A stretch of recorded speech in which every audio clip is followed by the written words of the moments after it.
के प्रचार के लिए आज आखिरी दिन है।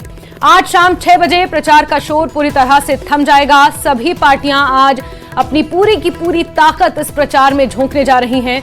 हरियाणा में 5 अक्टूबर को विधानसभा चुनावों के लिए मतदान और 8 अक्टूबर को इसके नतीजे आएंगे, रिजल्ट आएंगे और उससे पहले हर एक राजनीतिक पार्टी ने अपना पूरा दमखम लगाया है, चुनावी रैलियां की हैं, जनसभाएं की हैं और आज शाम 6 बजे प्रचार का शोर थम जाएगा।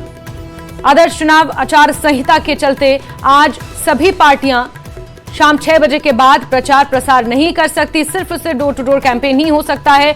रैली और जनसभा करने पर प्रतिबंध लग जाएगा।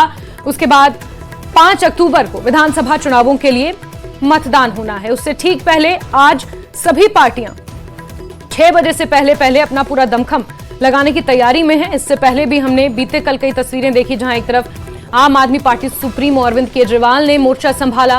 बीजेपी के लिए मुख्यमंत्री नायब सैनी ताबड़तोड़ जनसभाएं कर रहे हैं, तो वहीं कांग्रेस की तरफ से बीते कल प्रियंका गांधी वाड्रा भी हरियाणा पहुंची हुई थी। वहीं कुछ क्षेत्रीय राजनीतिक पार्टियों की बात करें तो वो भी पूरी जोर आजमाइश इन विधानसभा चुनावों में लगा रही हैं। चलिए